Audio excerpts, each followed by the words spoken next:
There's a myth floating around our culture that science and faith are enemies, that the more you understand the universe, the less room there is for God.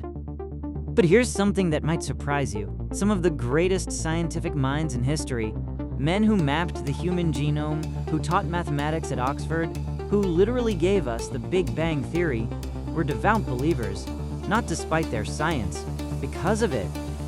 Today, we're going to meet 3 of them, and we're going to ask, what did they see in the equations and the data and the double helix that led them not away from God, but straight toward Him? Let's start with a name you may already know, Francis Collins. Collins led the Human Genome Project, the massive international effort to map every single letter of human DNA, all 3 billion of them. He later served as director of the National Institutes of Health under 3 US presidents. This is not a fringe figure. This is one of the most accomplished scientists of the last century. And Francis Collins is a Christian. But here's the twist. He didn't start that way. Collins was an atheist through most of his early scientific training. He believed, like many of his colleagues, that faith was a comforting fiction for people who hadn't thought things through carefully enough. What changed him wasn't a single dramatic vision. It was a slow accumulation of questions science couldn't answer. As a young doctor, he sat with dying patients who faced death with a peace he couldn't explain through biology alone. That unsettled him. And a friend eventually handed him a book by C.S. Lewis, Mere Christianity, which laid out an argument he hadn't seriously considered, that our shared sense of moral law, this deep human conviction that some things are simply right and others simply wrong, doesn't fit neatly into a purely materialistic universe. Where does that moral law come from, if we're just atoms colliding? Then came the genome itself. Collins has said that when he first saw the full sequence of human DNA laid out, this staggering, elegant instruction book for building a human being, he described it as something only God could have known before we did. He didn't see chaos. He saw language, grammar, code, and code, he'd argue, implies a coder. Collins went on to found BioLogos, an organization dedicated to showing that evolutionary biology and Christian faith aren't just compatible, they can deepen one another. For Collins, God isn't a placeholder for what we don't yet understand. God is the reason there's anything intelligible to understand at all. Our second scientist is a little different. John Lennox isn't a biologist.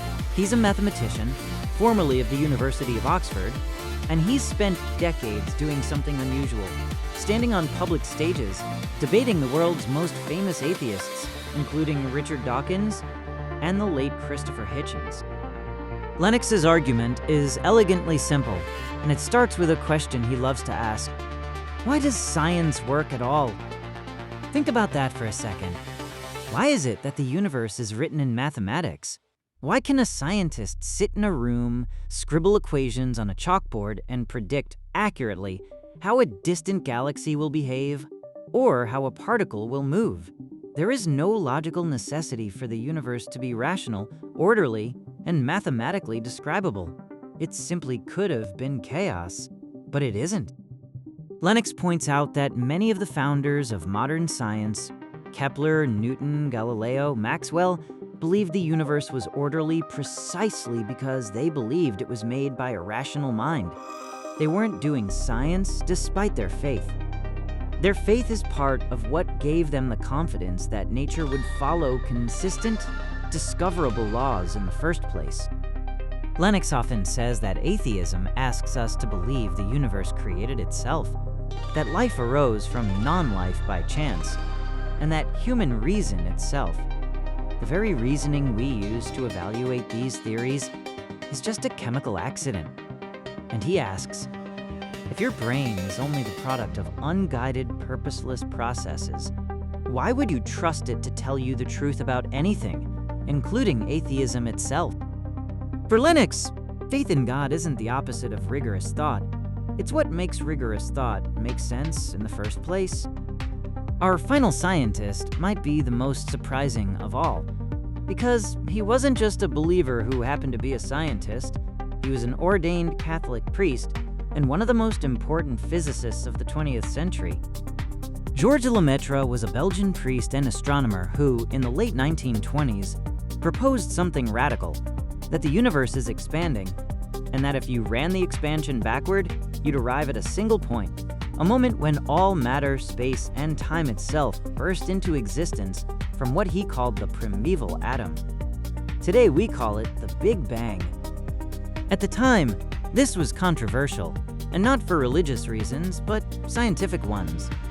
Many physicists, including Albert Einstein, preferred to believe in a universe that was eternal and unchanging, with no beginning at all, in part because a beginning sounded uncomfortably like Genesis.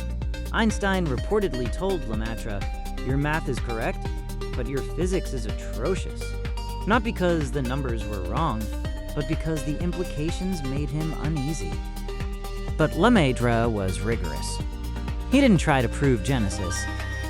He let the mathematics and the observational data, particularly Edwin Hubble's discovery that galaxies were rushing away from us, speak for themselves.